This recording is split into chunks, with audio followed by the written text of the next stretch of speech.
And the radio man said, I'll be at the end of the line, you be at the front of the line. I said, okay. So we're going through the jungle. We get on, and we're going down this path, and I'm going, this is a well-worn path. I don't like this. That means the enemy's been using this path, and I don't like it. So we're walking, and all of a sudden I get this very eerie feeling. It's hard to explain. It's this eerie feeling, something's wrong. And I turn around, and I'm looking down the barrel of an M16. Hi, I'm Lou Farrell, and I'd like to share with you some of my experiences that I had in Vietnam during my first 6 months there. I was raised in Califon, that's a small town in New Jersey, and I graduated high school in 1967. I did a semester at college, didn't work out for me, didn't like it, and then enlisted in the Army on February 29th, 1968, Leap Day. And I was worried that I'd have to put 16 years in to make the 4 years up because it was Leap Day. I was sent to basic training in Fort Polk, Louisiana. Fort Dix is one of the biggest training centers at the time, but we went to Fort Polk, Louisiana, because we were going to flight school after that, and they wanted everybody going to flight school to get their basic training at Fort Polk, Louisiana. And anybody who knows anything about the Army knows what Fort Polk, Louisiana is like, and I won't say any more about that. After graduating basic training, I was sent to Fort Walters, Texas for my primary helicopter training. And then from there, we went to Fort Rucker, Alabama, and I got the advanced training, and I graduated flight school in March of 1969 as a warrant officer. I was sent to Fort Eustis, Virginia after that to do an officer's maintenance school. And when I got out of that maintenance school, I was sent to Vietnam on July 6, 1969. About 4 days we had orientation. Then I was shipped to my unit. I was assigned to the 1st Air Cav. I was sent to Phuc Vinh. I was at Charlie Troop, the 1st to the 9th. I got there, I went into the headquarters and met the lieutenant there, told him I want to fly, and he laughed at me and told me, no way, you're the maintenance officer. He says, you're taking over the maintenance hangar. Next week, our captain who's in charge is leaving, and you will now run it. They pointed out the window, said, see the hooches over there? Hooches are what we call buildings. Just go over there, see if you can find yourself a room, put your gear, and then go over to the maintenance hangar and meet the captain. Found a room, it had a roommate in it. I hadn't met him yet, but there was an empty bunk, and I put my stuff in there. Then I went down and met with the captain who was standing there, and he goes, you see that Huey out there? I went, yeah. He goes, take that down the Long Bend. At all? I haven't flown in country. I said, were you going with me? He goes, no, you're going by yourself. A Huey is not supposed to be flown by a single person. You're supposed to have a crew. He goes, that's not the way we do it over here. I went, oh. So I said, well, do you have a map? And he goes, no. He says, we don't get many maps over here. He says, just fly south. He says, you can't miss it. Famous last words, you can't miss it, right. So then I said, well, do you have a push? That's a radio frequency. He said, push. I said, do you have a push for Long Bend? He goes, blah, blah, blah, whatever it is, right off the top of his head. He knew what it was. I said, wow, I wonder if I'm going to get to be that good. And you do get to be that good. I said, all right. So I start to walk to the helicopter, and I said, wait, what is the push for here at Phuc Vinh? Well, I got to call the tower here. He goes, oh, it'll be on the radio when you get in the helicopter. It'll be there. Okay. And he goes, by the way, he goes, here's a push for the radar. In case you get lost, call the radar, and they'll vector you into Long Bend. I said, well, that was a good thing. Did the pre-flight on the Huey, called the tower, took off. Didn't even have a second thought about it, took off. And I start headed south. A lot of jungle out there. A lot of jungle. Lots of jungle. I'm so lost, I don't know where I am. I'm not finding this Long Bend, and I'm way out there. So I finally called radar and told radar I was going from Phuc Vinh to Long Bend. So they're looking along that path for me, and they said, okay, turn this direction, turn that direction. And at one point he goes, oh, yeah, we got you. And he goes, did you turn again? I said, no. He goes, never mind, we don't have you. And finally, I don't know where I was, but I was nowhere along that line from Phuc Vinh to Long Bend. Finally, they found me. Turned in the helicopter. Guy goes, there's the other helicopter that has to go back. Got in that helicopter, did the pre-flight, flew it back. When I landed, that was it. I got out and walked back to my room. It was late in the evening at that point. Went back to my room and met my my roommate, what a nice guy. Oh, what a fantastic person he was. The next morning, I get up and I walk down to the hangar and I meet the sergeant in charge of the hangar, in charge of the maintenance. I believe he was a master sergeant. You want to talk about the salt of the earth person. He was it. Soft-spoken, easygoing, very intelligent, fantastic guy. And everybody loved working for him. So I meet him and I say to him, I don't know anything about maintenance. It's all yours. Just tell me what you need me to do. And he got the smile on his face because I think he was kind of relieved. He wasn't having an officer come in there and upset his apple cart. He showed me around and he gave me a desk on the side of the hangar. The desks were all on the perimeter of the hangar and we're looking in at the work being done. And we had a big unit there. It's the 1st and 9th, a big unit. We had Cobras, which are the gunships that have the rockets and the miniguns and the 40 millimeter cannons on them. We had the Hueys. And we had the Loaches. The Loaches are light observation helicopter. We call them Loach.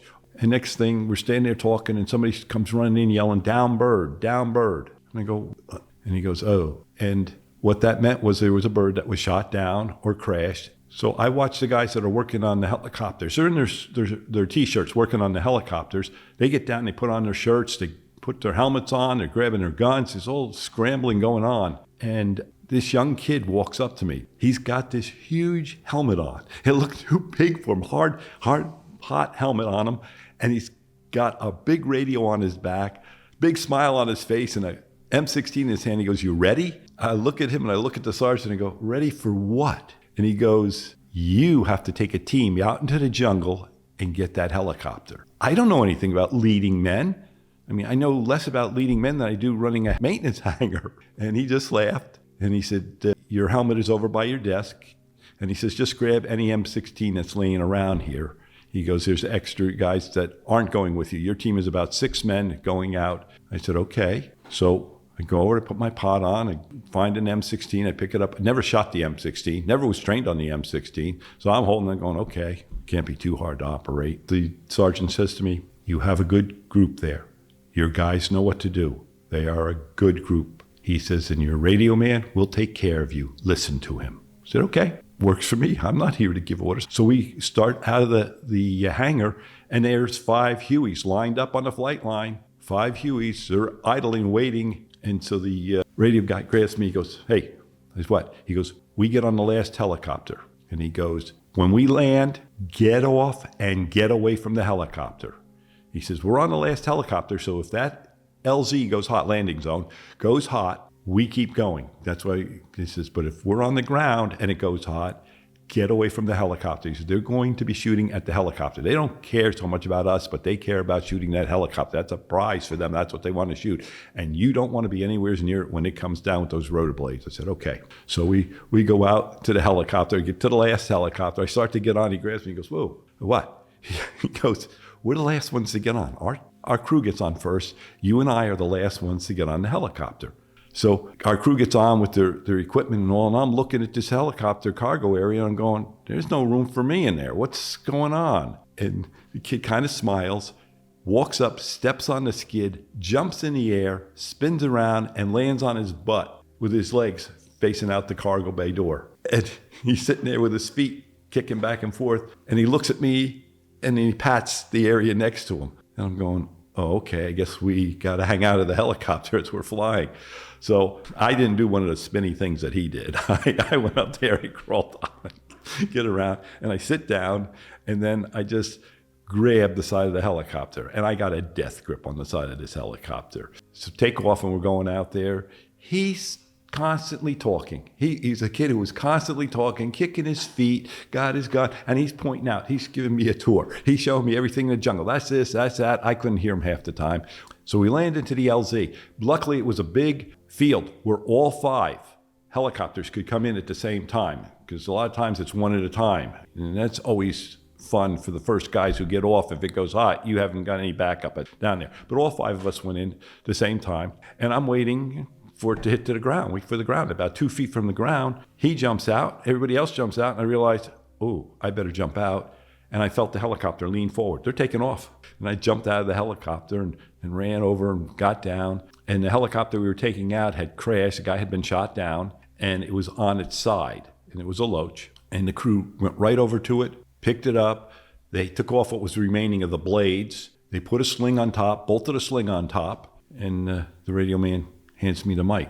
Okay, what? He goes, tell the Huey it's ready to be slung out. So I call the Huey in, tell him it's ready to go, and Huey comes in, and then one of the maintenance guys stays on top, and he hooks it up to the Huey, puts the sling onto the hook of the Huey, gets down, gets out of the way, and he says, tell him it's clear to go. And I told him it's clear to go, and he took off, and he lift up the Loach, and they fly off, and the guy grabs my arm. My radio man grabs my arm. Let's go. Okay. So we run over, and we line up in 2 lines, parallel to each other, and we're at the end.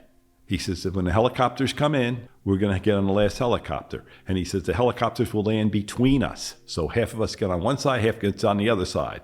He said, oh, okay, that's good. And we turn around and we face out towards the jungles and have your guns facing that way just in case it gets hot. And so the aircraft comes in, the helicopters land, we get on them, and we go out. I go walking in to see the master sergeant. He goes, well, how was it? I said, you're right. Great crew. Fantastic crew. Good group of people. And he goes, okay. He says, go over to the mess hall. There should be some hot food for you left. He goes, and then go get a shower because Major, who is the CO, wants to see you. He always greets everybody.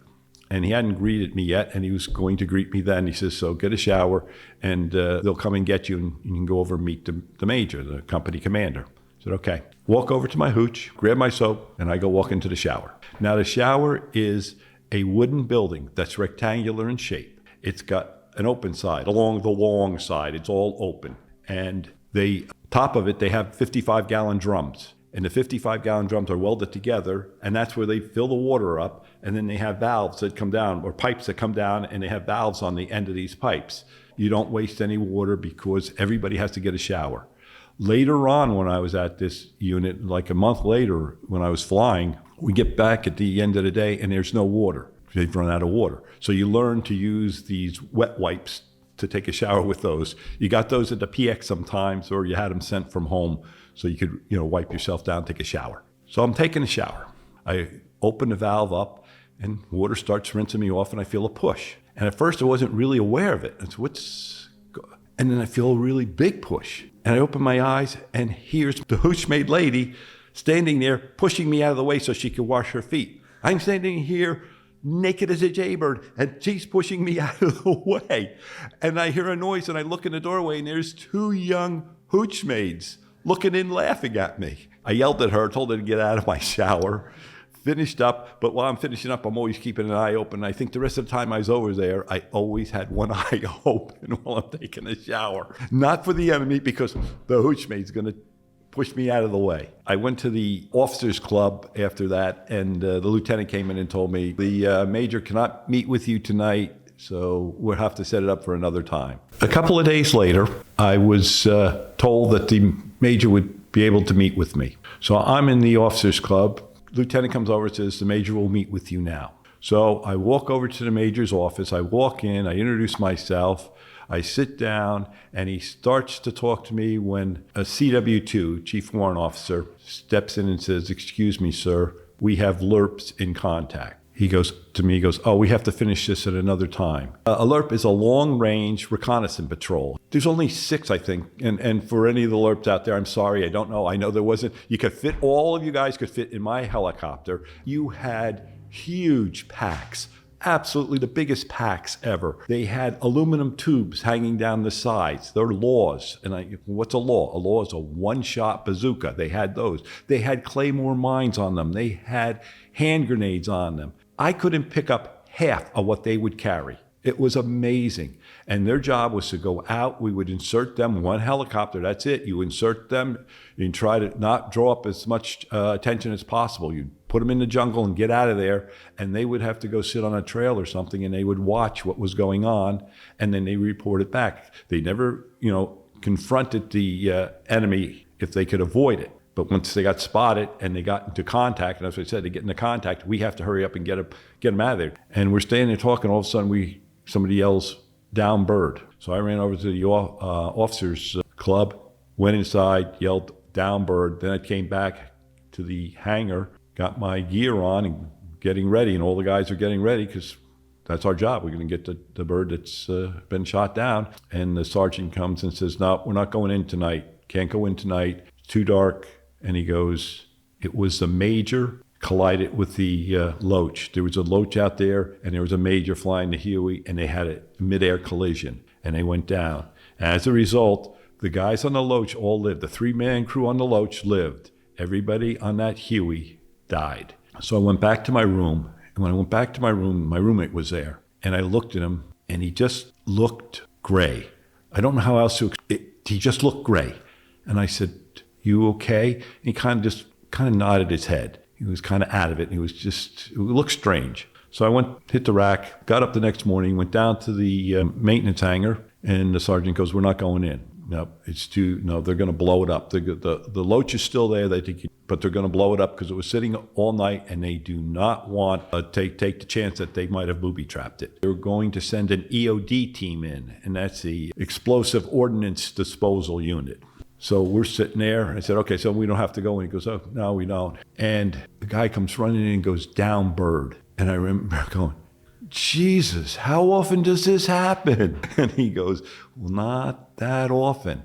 Well, the first month that I was there was the worst they ever had. There was 9 people killed, and I was slinging out every one of those aircraft.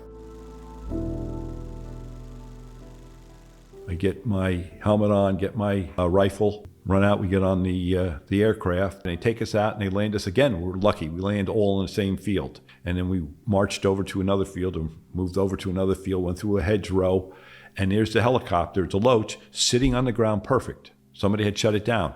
And they said the pilot had shot a Viet Cong, and they said he had a satchel. So they landed, and another Viet Cong stepped out of the hedgerow and shot the pilot right in the head. And that was it. And somebody else shut down the aircraft. And then I found out the person that was shot in the head was my roommate. We get that aircraft slung out. We go back into the other field, wait for the Hueys to come in, get on board, and they take off. And then they land in a second field. And just normal reaction. We land in the field and we get out, start going. I go, wait a minute, we're not supposed to get off here. Oh, crap, this is for the EOD team. I turn around and start chasing the Huey down the field. It must have looked good. I'm chasing the Huey down the field, and then I stop and I go, no, that's not good. If anybody saw me, they probably thought, what's wrong with that guy? So anyhow, I go up to the lieutenant in charge of the ground pounders, in charge of the infantry, and I go, we got off the wrong stop. And he goes, okay. He goes, put your men at the end of the line. We have to go into the jungle. And I said, okay. So I went to tell my guys to line up. My radio man already had them lined up. And the radio man said, I'll be at the end of the line, you be at the front of the line. I said, okay. So we're going through the jungle. We get on, and we're going down this path, and I'm going, this is a well-worn path. I don't like this. That means the enemy's been using this path, and I don't like it. So we're walking, and all of a sudden I get this very eerie feeling. It's hard to explain. It's this eerie feeling, something's wrong. And I turn around, and I'm looking down the barrel of an M16. My maintenance guy behind me is walking with his gun pointed right at the back of my head. And I went, don't point that at anybody.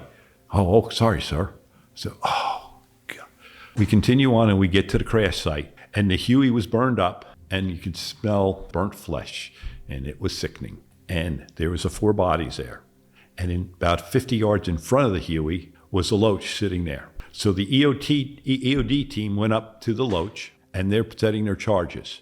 Meanwhile, we're getting the bodies in the body bag. Now, they looked charred, and they looked like a piece of charcoal, but they were heavy. I thought they'd be light. They weren't. Put them in the body bags, and then the lieutenant said, okay, I'm going to need your team and the EOD team to carry these guys out. My guys are going to be, protecting us. I said, fine. You can't have your guys carrying, I understood that. You can't have your guys carrying a body out of when they're supposed to be there to protect us. So the radio man and I grabbed one body, and it was heavy, and we carried it down the path, out of the jungle, and then the helicopters came in. We're in the field, the helicopters came in, and put him on the helicopter in the cargo area, and I remember pushing him in, and it smushed. Now, it might have just been a body moving or something, but to me it was a smush, and then my stomach turned upside down. I said, oh, that was just something that I'll never forget. And so I said, okay. So we got him on there, and then the lieutenant for the infantry came and said, one of the helicopters had a maintenance problem and can't come in. We're going to leave you here. My team and I are left in that field, and you watch them take off, and he goes, there's a Cobra overhead. That makes me feel really good. And there's a Loach flying around overhead. And I said, okay, that makes us feel good. We're in the middle of the field. And to all you infantrymen out there, yes, I didn't know what I was doing. We all were standing right like a bunch of guys waiting to get on a bus at the bus stop. We didn't spread out. We didn't set up a perimeter. We just stood there. So I apologize for not knowing any better. We're standing there and we're in the sun. I was never, ever so hot in my life, ever. It's starting to cook on my brain. I could feel it in the helmet. It was cooking me. And then the guys we're standing there, and all of a sudden, there's an explosion in the jungle. And we all get down. Of course, we don't spread out. Sorry, guys. We just get down. And that was the charges that the EOD team had set. And they had set them for 45 minutes. So I'm going, we've been here for over 45 minutes. And then we continued to wait for the helicopter, staying there. And then the guys started getting on each other. They started bickering and fighting. And remember, the radio man said to me, hey, sir, you got to do something about those guys fighting. You got to do something. And I did. I said, knock it off, guys. That was it. I was too hot. I didn't want to be bothered by that. It's just too hot. Finally, the Huey comes in, and we get on the Huey. And I get on the Huey, and I have my M16 here, and I take my hat off here. And you're going out of the LZ, yeah, you could be exposed. I didn't care. I was just too hot. I had to get that off my head and hope that I could cool down a little bit, and I'm not holding on this time as we went out. Meanwhile, my radio man is shooting. He loves to shoot. He's shooting up the places we're going out. And just, I guess the heat didn't bother him. I don't know, but I was very hot. So he ended up going back, and I go into my room, and all these guys come into my room later in the day. They all come into the room, and they start going through my roommate's stuff. I said, well, what are you guys doing? It was like hard to explain. To me, I saw it as vultures, but that's the way it was over there. This is the first time I was exposed to it. I'm not knocking anybody, please. It's just what I saw and my interpretation of it. And they came in and they started taking all his stuff. They were packing up his stuff to go home. His personal stuff gets to go home, but the other stuff, it gets split up among everybody there, and they all came and took it. And then a day later, I got another roommate. He had been living in that hooch for a while, but he wanted to move down to that room, so he moved in. Another really great guy, one of the smartest guys I've met, and he had such a great attitude. And so it was nice that we had a lot of very good people over there. A couple days later, I'm in the maintenance hangar, and the sergeant says to me, hey, why don't you come have a beer with us tonight? Come on over to my hooch tonight. And hooch. He had a bunker on the side. He lived in a bunker all sandbagged up. And he said, come on and, have a couple beers with us. And I said, I don't see people at night. I said, I see people at night and they die. I don't see people. He goes, no, it's just going to be me. It's going to be my assistant there. He says, just the three of us. We're going to sit there and have a beer. I said, well, okay, I'll think about it. So later that night I did go. I said, what the heck? I'll go have a beer with him. I really liked the guy. He was so interesting to talk to. So went to go have a beer with him, and there's a pilot sitting there. He's a Loach, a scout pilot. And so the sergeant goes, this is so-and-so. He always stops in and has a beer with us every once in a while. And guy already was sitting there with a beer in his hand, and the sergeant gives me a beer, and I'm half listening to this guy, the pilot, and he's got his beer going like this, and he's saying some kind of ditty. And then when he gets all done, he goes, and here's to the next to die. And he puts it out toward me. And I just remember that, here's to the next to die. And then he looks at me, and I'm just dumbfounded. I didn't know what to say. I didn't want any part of that. And he goes, what's the matter, new guy? Afraid to drink to it? Well, yeah, we got to drink to it. I clicked it. I said, okay. And drank the beer. I finished the beer, and I said, yeah, I got to go. Goodbye. And I left. So the next day I'm in the hangar. I'm sitting there at my desk, doing some paperwork or whatever. I don't know what I had to do, but I'm doing something at my desk. And call comes in, down bird, down bird. Radio man comes running over, looks at me, and I go, nope. The sergeant comes over and goes, you got to get going. You got to go out there. I said, we know who it is. And we know he's dead. I'm not going. I'm done.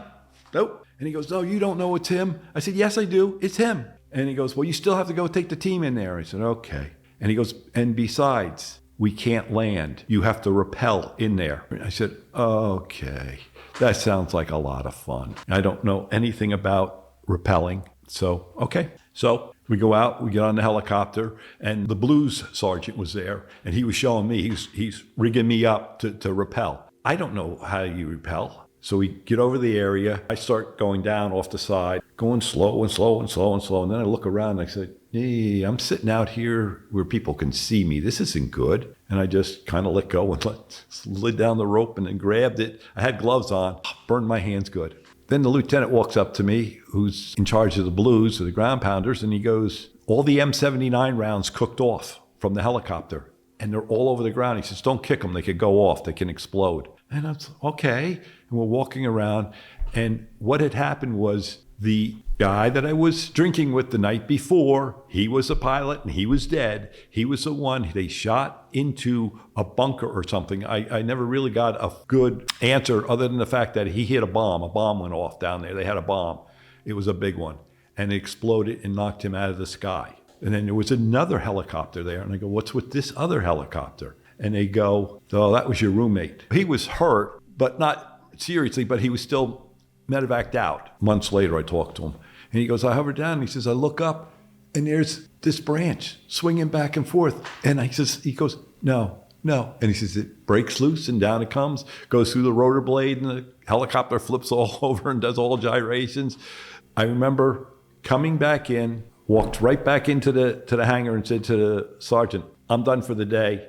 I'll see you tomorrow. Walked over to my hooch, grabbed my stuff, moved over to another hooch where there was a single room, and put my stuff in there. I said, nope, no more do I have roommates.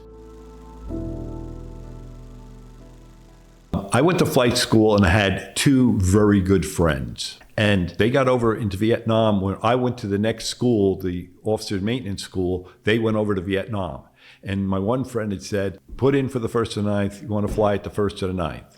And the other guy flew for the 1st to the 9th. The one guy never got to the 1st to the 9th until later. He ended up being into 227th, a lift ship company, and he was putting in troops and taking them out. The other guy was a scout for the 1st of the 9th. And when I first arrived into headquarters and was talking to the lieutenant, he kind of gave me a little bit of a quiz. He said, all right, if you have a load and you have this reading on this gauge, what do you do? If it went to 0, what do you do? And I said, you put it on the ground. I said, that's your transmission. That's tied to your transmission oil. And I said, you put it on the ground because your rotors are going to seize up. And he said, well, we had a pilot that had that happen, called it in. He was told to put it on the ground, but he would not put it down. He was hard-headed. And when he said that, I went, I know who that is. And I said, was it this guy? And he goes, yes. And he said, the rotor seized, fell out of the air, and he was killed. Yeah, I wasn't even in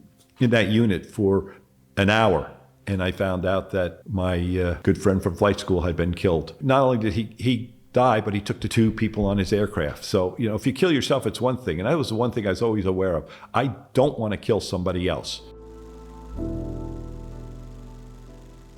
I was in the maintenance hangar, somewhere in that first month, and there was an explosion, a tremendous explosion. And we thought we were getting hit, and then we heard noise outside the door. We opened up the back door, and it was the LRP hooch, because the LRPs were right behind our hangar. They said there was an explosion in the hooch, and they said, we got a fire. And I grabbed this big fire extinguisher on wheels, and I wheeled it out, and I remember I'm wheeling it up to the hooch, and I keep looking for somebody to take the fire extinguisher from me. Take this fire extinguisher from me. I'm not going in. I don't want to go in there. And they were bringing guys out that were all bloody. And I remember the one guy came out, and one guy's leading them out, and he's got a bandage over him. And the guy looks at me, and he smiled at me. And I don't know why he smiled at me, except maybe he's going home or whatever. I don't know. But that was burned into my memory when I just remember his guy looking up at me and smiling. A general was coming that day. So they told the LRPs, get dressed in your hooch. And they said, no, we don't get dressed in our hooch. We go out and we dress outside. We don't get dressed in our hooch. And he said, no, you're going to put a dog and pony show on for the general, so we want you to get dressed in the hooch. So they got dressed in the hooch. And the guy sitting on the bunk, they said, I don't know how they know this, but he got up and it pulled a pin on his grenade that was back there. And what was next to his grenade was the Claymore mine. And so a few people got bad news. Anyhow, to go in there, it was bad news. And I got very angry after that. That kind of changed my attitude big time to, I can't take you people that are risking everybody's life for your dog and pony shows. My whole attitude was changed after that. A month or two into country, I was in Fort Polk and I got an ingrown toenail. I went to the flight doctor to see what they could do about it. And I go in there, and there's a young kid that they call Doc. He's just the aide. He helps out with the doctor. I said, where's the doc? And he goes, I'm the doc. I said, no. Where is the doctor? He goes, I'm the doc. And I go, where's the guy with the medical degree? He goes, oh, the captain. I said, yeah, the captain. Where's the captain? He goes, well, he's out in Benoit. I said, what's he doing down in Benoit? Guy he was getting short, but he was always going in the rear area because the nurses were back there, and he liked hanging around with the nurses. So, okay. I said, well, where is he? He's in the rear area. I said, what's he doing back there? He goes, well, patients. I said, yeah, he's seeing the nurses, isn't he? And he goes, well, nurses could be patients. Okay. And he said, well, what's the problem? And I was reluctant to tell him. I said, I got an ingrown toenail. No problem. He says, I can take care of that. So I said, all right, I guess I'll let him do it. So he took the boot off and looked, and I'm still kind of apprehensive about it. And he goes, okay. And he gets his needle out, and then he hits my toe with this needle. And I'm, he doesn't know what he's doing. And then it got numb. I said, that's good. Then he took scissors up, and he cut down the middle of it and removed half of the toenail. And that did lead to an infection later on and more problems for me. But that was him. And I just went, okay. And that was your experience with the doctors there. We were getting hit one night in the afternoon, and the new commander wanted us to get the aircraft out of there because he was afraid we were going to get hit and we were going to lose the aircraft. You got to protect the aircraft.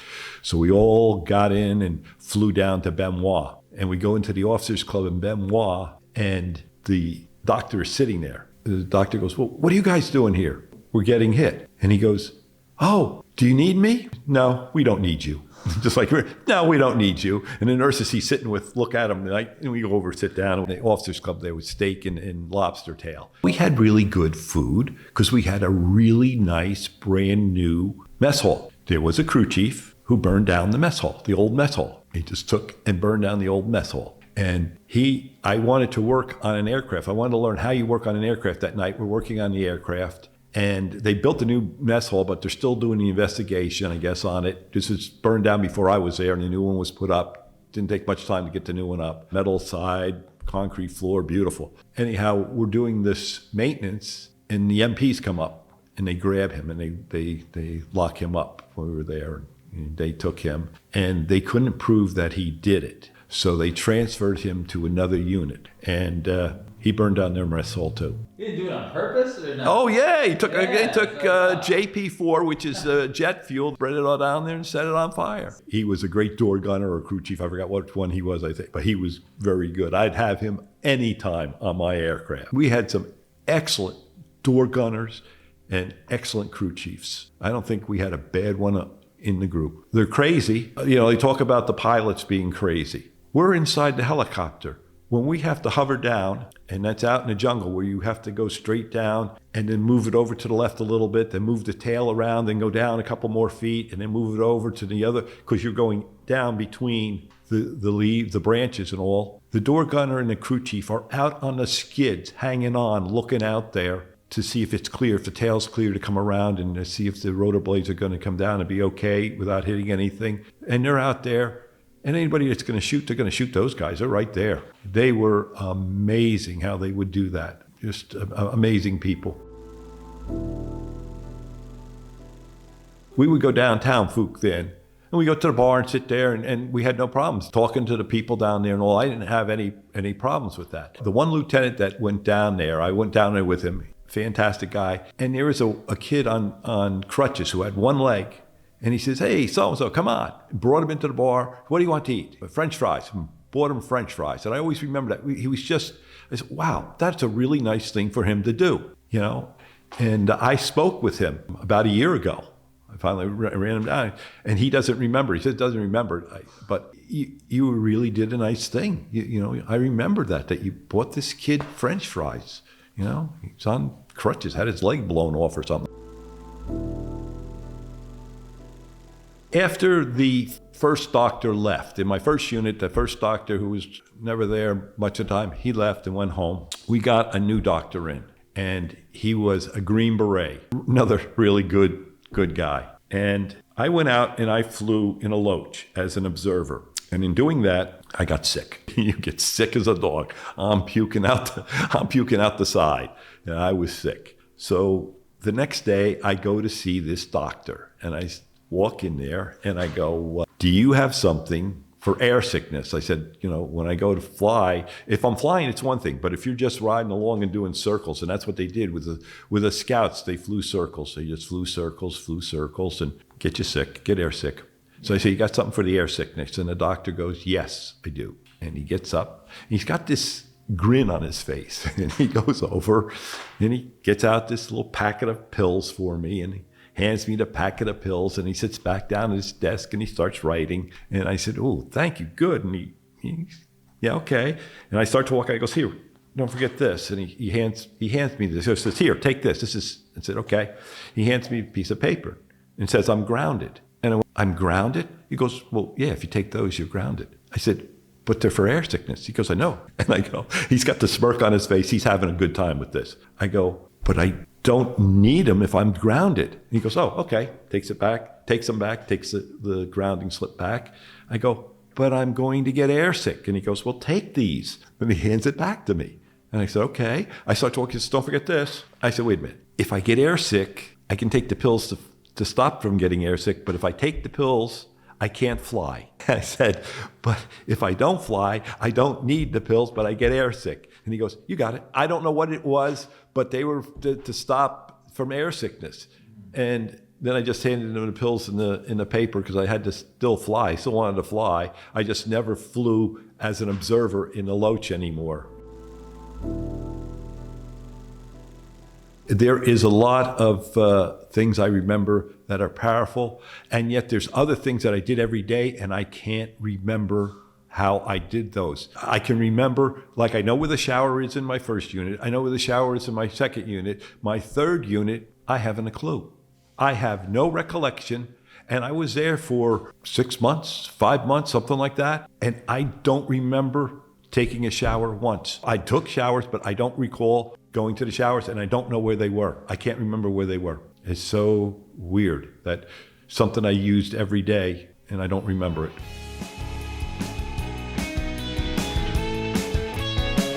Everyone that you ever loved was in the crowd. Who crucified the one who talked a bit too